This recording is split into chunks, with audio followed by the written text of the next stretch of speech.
हाँ जी, राम राम सा। उम्मीद करती हूँ आप सब अपनी अपनी जगह कुशल मंगल होंगे। आप सबका आपके अपने YouTube channel Sumanlata Yadav Hindi classes में हार्दिक स्वागत, हार्दिक अभिनंदन। आवाज़ शायद आ गई होगी मेरे हिसाब से। नमस्कार नमस्कार जी, बिल्कुल आप सभी आ चुके हैं और हम यहाँ से शुरुआत करेंगे। एक्चुअली थोड़ा सा नेट प्रॉब्लम हो रही थी, इस वजह से क्लास नहीं चल पा रही थी अपने, तो वो नेट की प्रॉब्लम की वजह से वो चीज़ थी। शायद आई होप अब क्लियर हो गया हो उसके अंदर।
वापस गई क्या गई, एक बार बोल दिया मैंने। हाँ, अब आवाज़ आ गई है जी। पटौदी से विनोद जी, बिल्कुल स्वागत। चलिए शुरुआत तो हम करेंगे हमारी फाइल शुरू होते ही। मैं आपको बता देती हूँ, अब से जब तक अपना रीट एग्ज़ाम हो रहा है तब से हम व्याकरण पर और मेथड पर विशेष अपना फोकस रखेंगे, जिससे कि ज़्यादा से ज़्यादा आप लोगों को उसका फ़ायदा हो सके। राइट, तो उसमें तथ्यात्मक रूप से भी चलेंगे हम और वैसे भी मतलब टॉपिक्स लेंगे और टॉपिक्स से भी क्लियर करेंगे। और प्लस में हमारी जो टेस्ट सीरीज़ है, आप जैसा कह रहे थे मैम प्लीज़ 2 बार लीजिए ना वीक के अंदर, तो वो भी हम चीज़ यहाँ से करेंगे 2 बार वाली भी, कि कोशिश करेंगे कि वीक में 2 बार हमारा वो टेस्ट जो रीट पैटर्न पर है वो हो पाए। ठीक है, आज जो हम लोग बात करेंगे यहाँ पर वो इसके अंतर्गत हो जाएगी चीज़। आज तो हम शुरू कर रहे हैं साहित्य का, और साहित्य के बाद जैसे रीट क्लियर होगा साहित्य का हम वापस से कंटिन्यू कर लेंगे ये पेपर। लेकिन ये मैंने आज तो ले लिया है, जैसा मैं आपसे कह रही हूँ। इसके बाद जब हम बात करेंगे तो वहाँ साहित्य की बजाय हमारे जो ओल्ड डेज होंगे उसमें मेथड प्लस व्याकरण से जुड़ी ही अपनी यूट्यूब पर अब क्या होंगी, कुछ क्लासेस होंगी। और नो डाउट वो सेकंड ग्रेड के लिए भी होंगी। सेकंड ग्रेड में भी पूरा व्याकरण है और मेथड के अंदर भी आपका पूरा क्या है, व्याकरण है।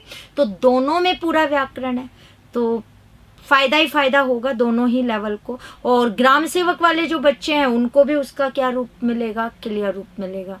तो अभी हमारी फाइल खुल रही है और गुड इवनिंग सभी को। तो आज हम अपना साहित्य का लेंगे और उसके बाद जैसा मैंने कहा हम सिर्फ और सिर्फ जब तक नहीं होता है रीट का तब तक थोड़ा फोकस उन पर रखेंगे। कॉम्बो कोर्स आपको मिल जाएगा, बिल्कुल आप देखेंगे तो अपने ऐप पर, वहाँ से आप ले सकते हैं। भाव सुंदरी है, ठीक है, वो भी एक बार सोचेंगे।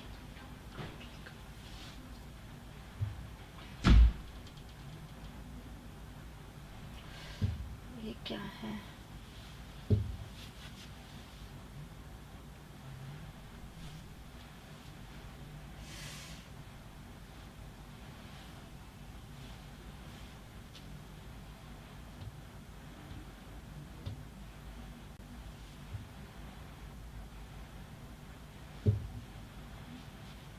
चलिए बात करते हैं। इसे सीधा डाल दो। एक मिनट रुको बेटा।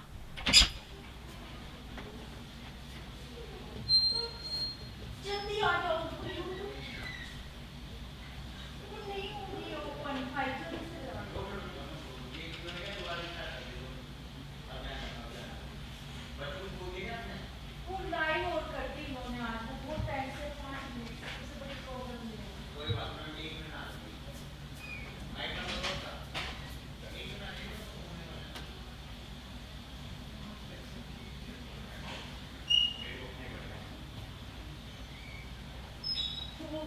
खोल दिया।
उफ, आज तो हमारी थोड़ी सी किस्मत थोड़ा सा गड़बड़ है।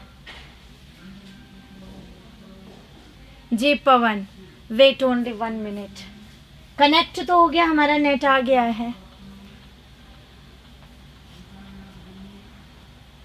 सेकंड ग्रेड संस्कृत विभाग का सिलेबस वही है हिंदी का जो आपका आरपीएससी का है, और उन्होंने तो वर्गीकरण और डिवाइड कर दिया है। मैं आपको बता देती हूँ, उनका वर्गीकरण भी क्लियर हो चुका है कि कहाँ से क्या चीजें हैं।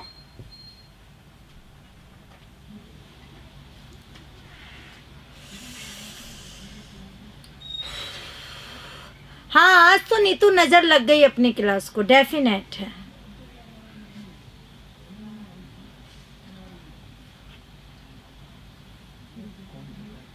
टाइम पर ही शुरू हुई थी क्लास तो, लेकिन आज कुछ। Okay Puja, thank you. Haryana से राम राम भाई। बस 15 सेकंड ओनली।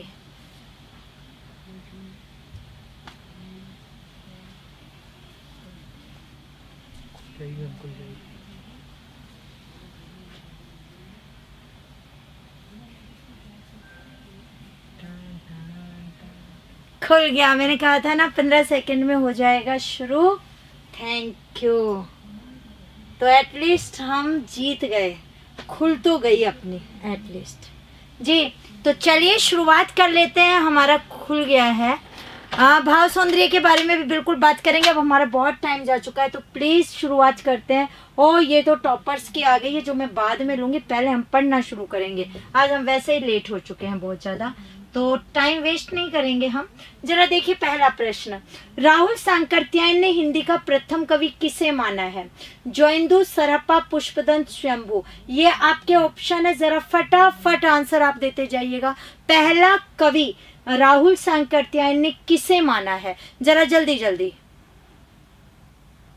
रीट के लिए क्या पढ़े? रीट के लिए अभी रीट की क्लासेस शुरू होंगी तो मैं उसमें बिल्कुल बताऊंगी आपको। मुझे आंसर आप देना शुरू करें। बी और डी 2 आंसर्स आप मुझे बता रहे हैं। ओके, हाँ वीडियो शेयर आप कर दीजिएगा, चैनल सब्सक्राइब भी कर दीजिएगा। और नेक्स्ट क्लास जैसे मैंने कहा है, अब हम कुछ समय के लिए साहित्य की इस सीरीज को रोकेंगे, जो बाद में हम वापस से शुरू कर लेंगे। अब हम सिर्फ व्याकरण वाले स्पॉट पर ज्यादा फोकस देंगे। जी, सर्वमान्य रूप से भी बिल्कुल जो पहला रहा है वो सरहप्पा रहा। इसके अंतर्गत नो डाउट। कई बच्चे कहते हैं स्वयंभू। बेटा स्वयंभू तो अपभ्रंश के वाल्मीकि कहलाए, अपभ्रंश के प्रथम कवि। ये तो अपभ्रंश के प्रथम आ गए ना, वो पूछ रहे हैं हिंदी के, ये अपभ्रंश के हैं। हिंदी के पहले है सरहप्पा, तो आंसर होता पुष्पदंत। सरहप्पा। पुष्पदंत 10वीं शताब्दी के महापुराण इनकी प्रसिद्ध क्या रही? रचना रही। ठीक है, तो ये रचना अगर हम लोग बात करें तो आंसर नो डाउट सरहप्पा इसके अंतर्गत रहा। आगे देखिए, आला खंड के रचयिता कौन है? फटाफट जवाब दे दो। बेटा ये रीट के लिए नहीं है, आगे से जब भी क्लास होंगी सारी रीट के लिए होंगी। चंदबरदाई, जगनिक, नरपति नालय और सारंगधर, ये 4 आपके ऑप्शन है, फटाफट जवाब दे दो। बेटा रीट वाले बच्चे आगे से सारे पेपर बता दिए आपके उसी के होंगे, ये लास्ट इस बार है, जब तक अब रीट नहीं होती तब तक हम इसको साहित्य को थोड़ा रोक कर चलेंगे, क्योंकि अब साहित्य वाले भी सारे रीट के पीछे पड़ गए हैं। बी और सी दो आंसर्स मेरे पास आ रहे हैं। आलाखंड की रचयिता चंद बरदाई, जगनिक, नरपति नालय और सारंगधर। ये है सारंगधर हमीर रासो, यही था क्या? जगनिक चंद बरदाई पृथ्वीराज रासो और नरपति नालय ने ये लिखा ही नहीं है, तो नो डाउट जगनिक इसका आंसर आ गया। तो जगनिक ने लिखा, इन्होंने तो बिसल देव पर बात की थी। हाँ बिल्कुल, नेक्स्ट में बिल्कुल रीट वालों को बाय बाय। चलिए आगे चलते हैं। शालिभद्र सूरी को हिंदी का प्रथम कवि किसने माना? गणपति चंद्र गुप्त, डॉक्टर नगेंद्र आचार्य, रामचंद्र शुक्ल और आचार्य हजारी प्रसाद द्विवेदी। ये चार ऑप्शन है, जरा जल्दी जल्दी आंसर दे दीजिए। हाँ पूजा बोलो बेटा।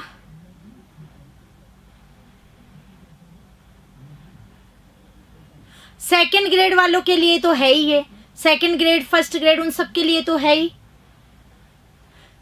डीएसएसबी वालों के लिए, उनके लिए जल्दी जल्दी बता दो।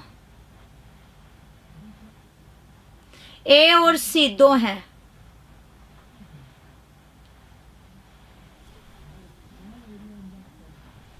जी चलिए बात करें, शालिभद्र सूरी को बिल्कुल हिंदी का पहला कवि गणपति चंद्र गुप्त ने बताया। शालिभद्र सूरी जी ने लिखा था, याद हो, बरतेश्वर बाहुबली रास, राइट, उसी रचना से आधार मानकर इन्होंने कहा था पहला कवि। जी आगे देखिए, हिंदी साहित्य की प्रथम रचना कौन सी है? श्रावकाचार, पृथ्वीराज रासो, चंद चंद वर्णन की महिमा और रानी केतकी की कहानी। ये चार ऑप्शन है, जल्दी जल्दी जवाब दे दो। आज हम बहुत लेट हुए हैं, तो मैं चाहती हूँ कि जल्दी से हमारा क्लियर हो जाए पेपर।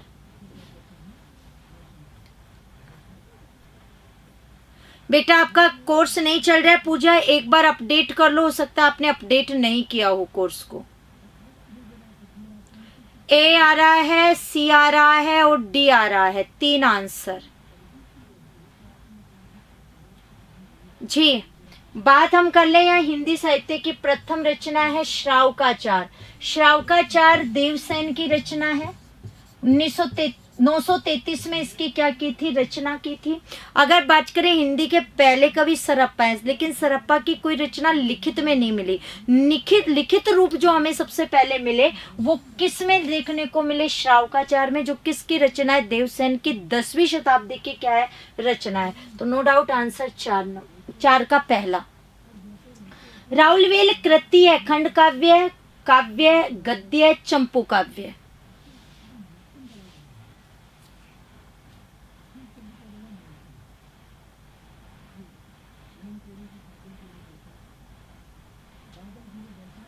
न्यू क्लासेज कैसे चलेंगे? आप खोलेंगे तब बेटा वहां पर मिलेंगे।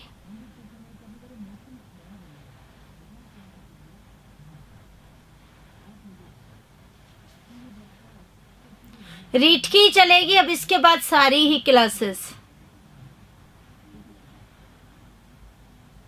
क्योंकि ये डे निश्चित होता था साहित्य के लिए ही।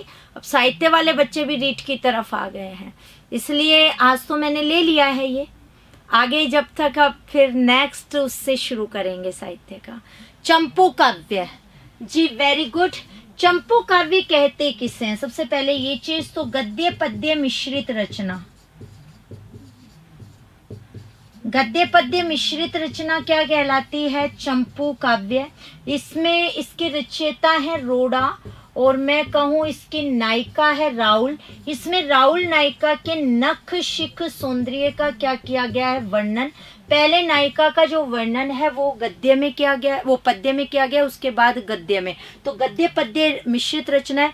तो हिंदी का पहला चंपू काव्य भी कौन सा ही है? यही राउलवेल है। और ये रचना वो है पहली रचना जो शिलांकित है, शिलाओं पर लिखी गई है। ये शिलालेख आपको अभी भी मिल सकते हैं देखने को। जी बिल्कुल, मुंबई के अंतर्गत एक Prince of Prince of Wales संग्रहालय। इसके अंतर्गत आप ये शिलालेख अभी भी देख सकते हैं, जहां आपको मिल जाएगा। 7 भाषाओं का वर्णन इसके अंतर्गत आपको मिलता है। तो नो डाउट राउल वेल रोड़ा द्वारा रचित है। और ये कैसा काव्य है? चंपू काव्य। काफी बोध किसकी रचना है? लुइपा, अब्दुल रहमान, गोरखनाथ, चरपटनाथ। ये आपका अगला प्रश्न।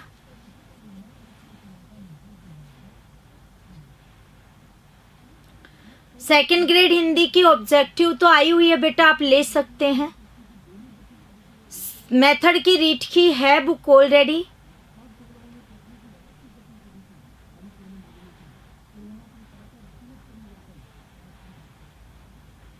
ए और सी 2 आंसर्स दे रहे हैं आप मुझे।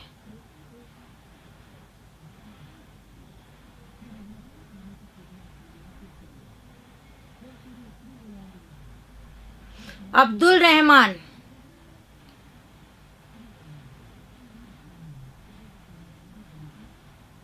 हाँ रणवीर, नीतू मेहनत अच्छी कर रही है।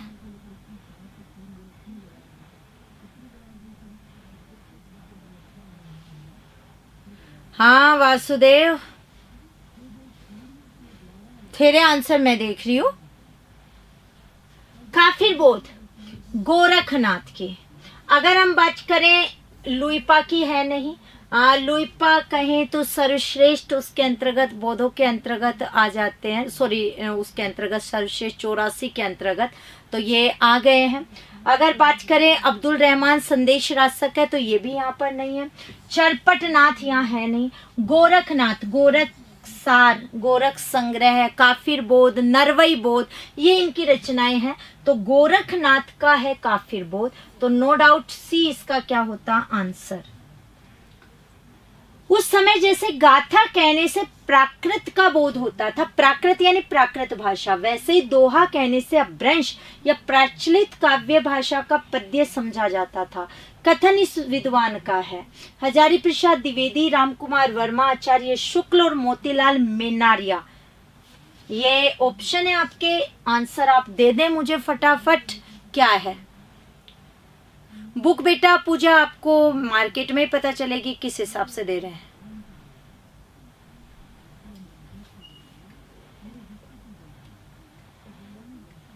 आंसर दे दो जल्दी जल्दी से।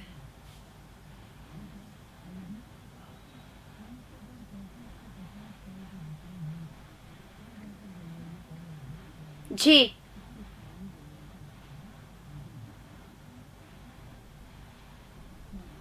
सी बता रहे हैं आप लोग मुझे आंसर,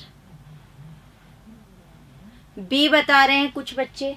देखिए ये कह रहे हैं जैसे गाथा, गाहा सत्सई वगैरह जैसे आपने पढ़ा है, गाथा सप्तशती पढ़ा है, वो कौन सी भाषा में है? प्राकृत भाषा में, हाल कवि द्वारा रचित भी है। तो प्राकृत भाषा के अंतर्गत गाथा गाहा वाला पाठ आता है। वैसे दोहा कहने से अपभ्रंश या प्रचलित काव्य भाषा, दुहा कहा जाता था, उसमें पद्य समझा जाता था। ये कथन किसका है? आचार्य रामचंद्र शुक्ल का। ये इनका कथन है। परिभाषा, अपने पौरुष से हताश जाति के पास भगवान की शक्ति और करुणा की ओर ध्यान ले जाने के लिए अतिरिक्त दूसरा मार्ग ही क्या था? कथन किसका है? आचार्य हजारी प्रसाद द्विवेदी, डॉक्टर रामकुमार वर्मा, परशुराम चतुर्वेदी और आचार्य शुक्ल। ये ऑप्शन है, फटाफट बता दो जरा क्या आंसर आएगा इसका। हाँ, मार्केट में बुक अवेलेबल है बिल्कुल। आप चाहें तो ये ऑनलाइन मंगवा सकते हैं, ये नंबर है ऑनलाइन के।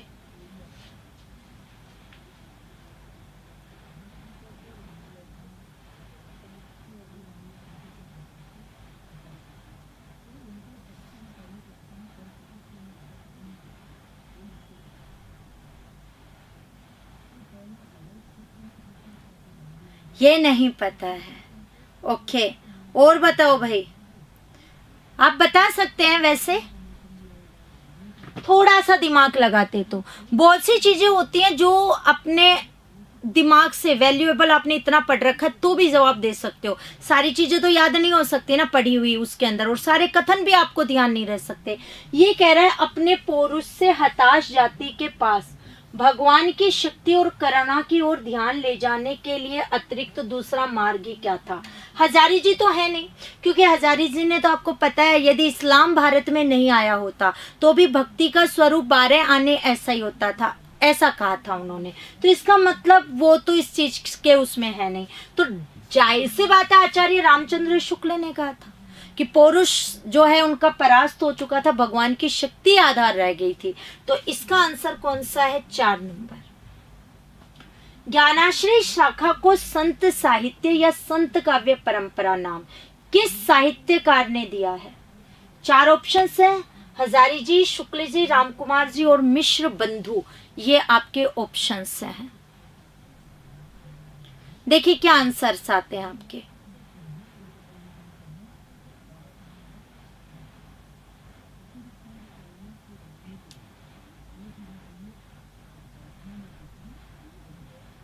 टॉप वाले का नाम बता देंगे, ऐसी क्या बात है? वेरी गुड, बहुत अच्छा आंसर जी। बिल्कुल, जो हमारी ज्ञानाश्रय शाखा थी जिसे हमने संत साहित्य या संत काव्य परंपरा का नाम दिया, ये नाम देने वाले थे रामकुमार वर्मा। आचार्य शुक्ल ने तो इसे कहा था निर्गुण ज्ञानाश्रय धारा।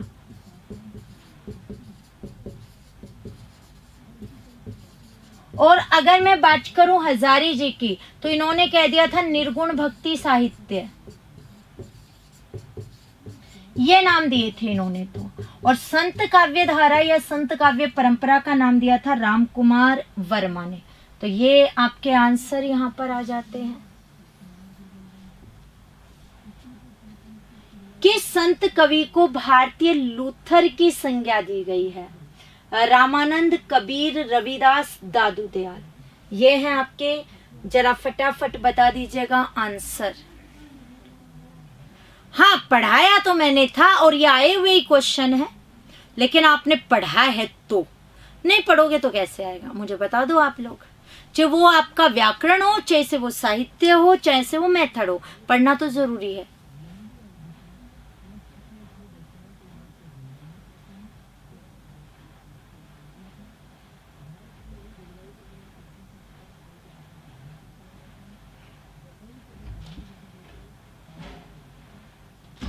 ऐप लेना नहीं आता रेखा, आप मेरे पास मैसेज कर देना, मैं टीम को आपके नंबर दे दूंगी, वो आपको बता देंगे। मुझे आंसर दे दिया बी, कबीर। ठीक है, बिल्कुल। भारतीय लूथर की संज्ञा दी है किसको? कबीर को। इस विद्वान से उन्होंने तुलना की है कबीर की। कबीर के जो गुरु हैं वो हैं रामानंद जी, जिन्होंने रामावत संप्रदाय की क्या की थी? स्थापना की थी। आप में से कई बच्चे कह रहे थे कि टॉपर्स कौन है, तो शुरू में एक्चुअली इनकी डली हुई है। एक बार मैं आपको बता दूं, 17 नंबर का ये रहा आपका, जिसमें धारा सिंह जी का पहला आया है। 17 में से 17 हैं इनके, 5 मिनट और 33 सेकंड इनका टाइमिंग है। इसके बाद है रेशम बाई, 17 है, 7 मिनट 24 सेकंड का टाइम। फिर है विष्णु पटवा, 16 अंक है, 5 मिनट 51 सेकंड का टाइम। फिर है श्री राम शर्मा, 16 अंक है, 9 मिनट और 40 सेकंड का टाइम है। फिर है मुन्ना लाल कुशवाहा, 16 अंक, 11 मिनट 51 सेकंड का टाइम। बबीता के हैं 15 अंक, 5 मिनट 5 सेकंड का टाइम। और रमेश कुमार भाटी के 15 अंक, 7 मिनट और 57 सेकंड का क्या लिया है इन्होंने? टाइम लिया है। तो ये मैंने आपको बता दिया जो इसके टॉपर्स रहे हैं। अगला प्रश्न देखो, निम्नलिखित में से कौन सा वाक्य दक्षिण भारत के भक्ति आंदोलन के संदर्भ में सत्य है? बहुत ध्यान से देखिएगा जरा क्वेश्चन। इसका नेतृत्व कई लोकप्रिय संतों द्वारा किया गया था। इसके समर्थक संस्कृत में बोलते एवं लिखते थे। इसने जाति व्यवस्था का विरोध किया था। इसके प्रचार प्रसार में महिलाएं सक्रिय रूप से भाग नहीं लेती थी। तो ये आपके ऑप्शंस हैं, जरा इसमें देख लीजिए। पूछा है दक्षिण भारत के भक्ति आंदोलन के संदर्भ में कौन सा सत्य है कथन, जरा देखो।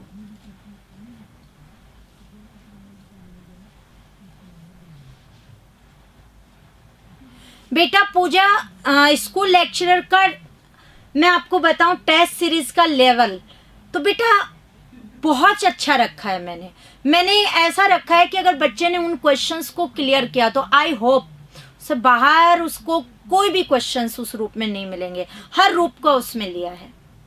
टेस्ट सीरीज मेरी कोई भी हो, ये आप बहुत अच्छे से जानते हैं। जल्दी जल्दी आंसर दे दीजिएगा। ओके, मेरे पास आंसर आ भी रहे हैं।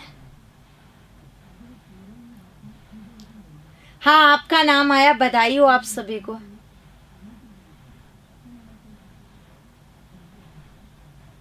नाइस नीतू, चलिए बात करते हैं।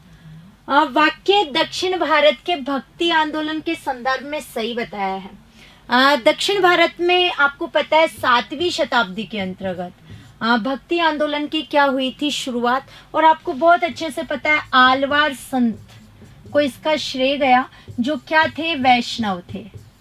केरल के ये संत, और बात करें तो 12 उसके अंतर्गत सदस्य रहे। तो यहाँ पर हम लोग बात करते हैं। व्याख्याता टेस्ट सीरीज शुरू हुई है, 851 रुपये, और उसका आपको ऐप पर जाओगे तो कब कौन सा एग्जाम होगा उसका पूरा का पूरा मिल जाएगा ब्यौरा। आप देख सकते हैं कौन कौन सी चीजें हैं। क्वेश्चनों का वहाँ पर कोई भी पाबंदी रूप नहीं है। मेरे हिसाब से जितने क्वेश्चन बनेंगे मैं वो दूंगी आपको। वो 100 हो सकते हैं, 150 हो सकते हैं, 200 हो सकते हैं, 300 भी हो सकते हैं, मुझे नहीं पता है। बाकी मतलब ये है कोशिश कि उससे जुड़ा जितना रूप है वो आपको मिल जाए और फाइनली टच मिल जाए आपके पेपर को। कोशिश ये है। चलिए देखते हैं। तो इसका नेतृत्व कई लोकप्रिय संतों द्वारा किया गया था। नो डाउट आलवार संत थे, तो लोकप्रिय संत तो थे ही। तो पहला कथन तो सही है। तो पहला तो 3 में आया, तो चौथा तो हट गया, इसको तो हटा दो। इसके समर्थक संस्कृत में बोलते नहीं। तमिल की बात करें तो तमिल भाषा उसके अंतर्गत थी, तो ये चीज उसके अंतर्गत है। तो ओके, झारखंड पीजीटी का एक बार सिलेबस तो अनीता आप मेरे पास भेजिएगा। तो 2 नंबर नहीं है, इसका मतलब ये भी गया। जो नहीं होते ना उन पर कट लगाते जाया करो। जैसे हमारे पास वही बचे जो हमें देखने हैं। इसने जाति व्यवस्था का विरोध किया था। नो डाउट संतों ने जाति व्यवस्था का विरोध किया था। तो तीसरा भी सही और पहला भी सही है। तो तीसरा एक में ही सही आया, ये रहा। तो आंसर ये। प्रचार प्रसार में महिलाएं सक्रिय रूप से भाग नहीं लेती थी, तो ऐसा नहीं है इसके अंतर्गत। गोदा वगैरह थी जिन्होंने लिया था, तो ये गलत था। मतलब आंडाल, गोदा नहीं समझे तो। गोरख जगायो जोग भक्ति भगायो लोग, इन पंक्तियों में तुलसी का अभिप्राय है। वैसे आपको यहाँ भक्ति भगायो भोग भी मिल जाता है, कई जगह लिखा हुआ। नाथ पंथ का हठ योग मार्ग हृदय पक्ष शून्य है। जनता हठ योग को पसंद करती थी। योगियों की रहस्य भरी वाणियों से जनता की भक्ति भावना दब गई थी। जनता भक्ति मार्ग से विमुख हो गई थी। नीचे दिए गए कूटों में से यानी इन रूपों में से कौन सा सही उत्तर है, जरा आप इसके अंतर्गत देख सकते हैं। ये आपके ऑप्शन है।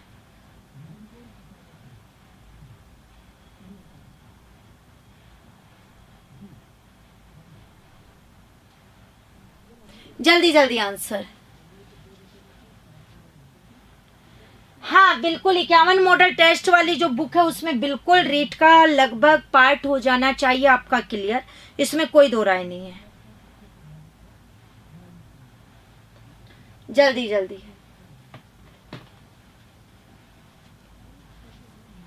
बेटा मंजू, ये रीट के लिए नहीं है, आगे के जितने भी अब होंगे वो सब रीट के लिए होंगे। देखिए ये कह रहा है गोरख ने तो जोग जगा दिया। जोग यानी योग। आपको पता है योग साधना नाथ के अंतर्गत आई थी, तो योग साधना कबीर ने भी नाथों से ग्रहण की थी। और भक्ति ने भगा दिया, यानी भक्ति का रूप भाग गया। तो यहाँ देखो, नाथ पंथ का हठ योग मार्ग हृदय पक्ष शून्य था। तो हृदय पक्ष यानी हृदय का उसमें पाठ था ही नहीं, बिल्कुल ये तो सही है। तो 1 नंबर 1 2 3 इनमें है, तो ये तो गया। जनता हठ योग को पसंद करती थी, नहीं कहे बिल्कुल नहीं करती थी, तो 2 नंबर भी नहीं आएगा, ये भी गया। अब बचे ये, योगियों की रहस्य भरी वाणियों से जनता की भक्ति भावना दब गई थी। बिल्कुल, गोरख ने जब योग जगाया तो भक्ति को भगा दिया लोगों के दिल से, यानी भक्ति को दब गया। भक्ति मार्ग से विमुख नहीं हो गई, भक्ति क्या हो गई, दब गई। तो ये कथन भी सही है। तो आंसर सही होगा 4 नंबर। आचार्य शुक्ल ने रीति काल को किन 2 भागों में बांटा? आपके सामने ऑप्शन है, जरा देख लीजिए फटाफट। ये रीट के लिए नहीं है। इसके बाद अब जितने भी पेपर होंगे उन सब में रीट के लिए आएंगे। जल्दी से बता दो बेटा, बता दिया ना। इसके बाद बृहस्पतिवार है और हो सकता है दिन बढ़ भी जाए। शनिवार है, शनिवार को रीट की टेस्ट सीरीज चल ही रही है। सी और बी 2 आप बता रहे हैं। राधे राधे। चैनल सब्सक्राइब कर देना, वीडियो शेयर कर देना। डी ओके पूजा, ठीक है। 124 तो ठीक है, बिल्कुल। शुक्ल ने 2 भागों में, एक रीति ग्रंथकार और एक अन्य कवि, ये 2 भागों में डिवाइड किया था। रीतिकालीन काव्य ग्रंथों की भाषा क्या रही?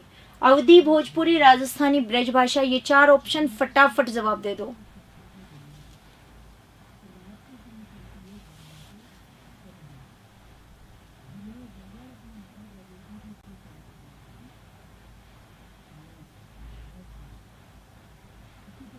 थैंक यू पूजा।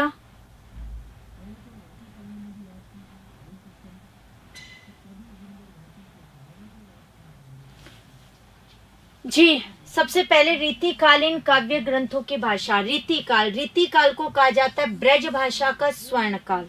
यानी आपको लगभग रचनाएं कौन सी में मिलेंगी? ब्रज भाषा में।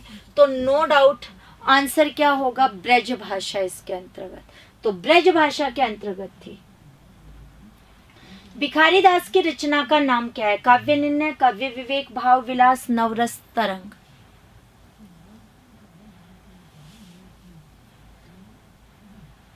इस बार हो जाएगा पूजा बेटा। पिछले बार इतने से रहे, इस बार 100% टॉप में। बस मेहनत करते जाओ। बिना बताए खाई हूं, ये डे तो होता ही है बेटा साहित्य के लिए। आगे से इसमें हम टेस्ट सीरीज जो शुरू करेंगे वो उसी की ही होगी, रीट की।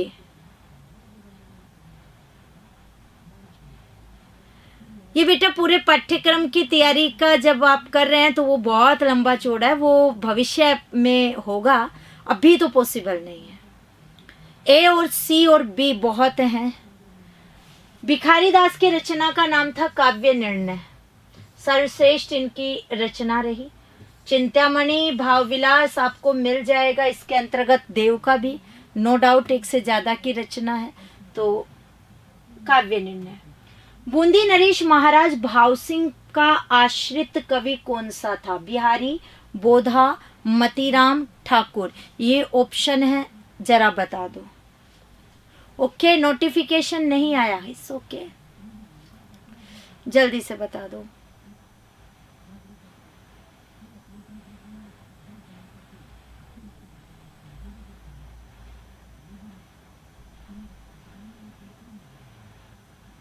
वेरी गुड, बिल्कुल मतीराम रहे महाराज भाव सिंह के आश्रय के अंतर्गत। ललित ललाम लिखा है इन्होंने, तो जो इनकी प्रसिद्धि का आधार रहा है, तो नो डाउट मतीराम।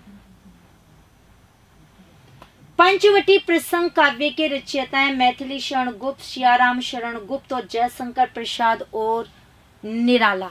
ये 4 ऑप्शन है। पंचवटी प्रसंग किसका है?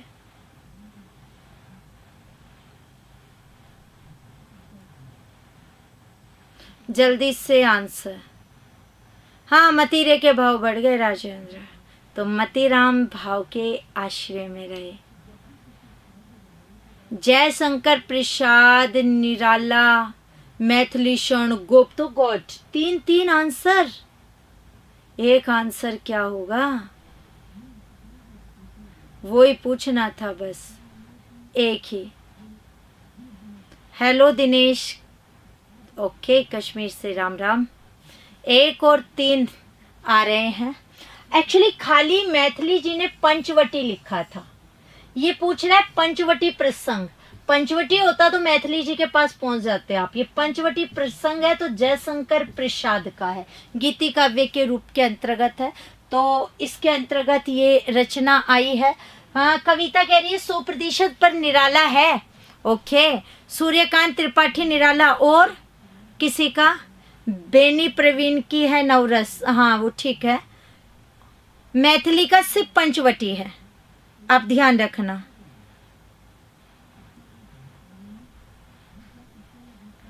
बिल्कुल इसके अंतर्गत यही पूछा गया है कि पंचवटी प्रसंग किसकी रचना है। कविता कह रही है 100% निराला है। वेरी गुड, मतलब कॉन्फिडेंस जब आता है ना तो वो इसी रूप के अंतर्गत आना चाहिए। जैसे कविता ने कहा, मैंने यहाँ प्रसाद लगाया तो बोतों के आंसर सी पर आ गए। देखो पंचवटी होती सिर्फ इनकी, और पंचवटी प्रसंग किसकी है, निराला की। डी सी पर आ गए सारे के सारे, मतलब क्लियर नहीं। लेकिन कविता ने लास्ट में भी एक ही चीज बोली, नहीं मैम निराला होगा। जी बिल्कुल निराला है। चलिए ये क्लियर हो गया है। तो पढ़ाई में आप जब करें तो वो पूर्ण रूपेण इतना होना चाहिए जितना पढ़ा वो क्लियर हो जाए, ठीक है। हाँ नरेंद्र, आपने बिल्कुल सूर्यकांत त्रिपाठी ही लिखा है, बिल्कुल कोई दो राय नहीं, लेकिन 2-4 को छोड़ दें तो अलग है। हेलो अनुराग केवट अजमेर से हैं, स्वागत है बेटा आपका। चलिए अब शुरुआत करते हैं नेक्स्ट क्लास की, तो वो आगे। और जैसा मैंने कहा अब हम व्याकरण पर जाएंगे। हमारी ये जो सीरीज है ये, क्योंकि सेकंड ग्रेड फर्स्ट ग्रेड सभी में व्याकरण और मेथड है, सभी बच्चे आप प्रिपेयर कर रहे हैं रीट की, थोड़ा सा रीट पर फोकस, क्योंकि वो सब बच्चे भी रीट में ही लगे हुए हैं। उसके बाद वापस से हम अपनी साहित्य की सीरीज को शुरू करेंगे, तो अपना ध्यान रखना। राम राम सा।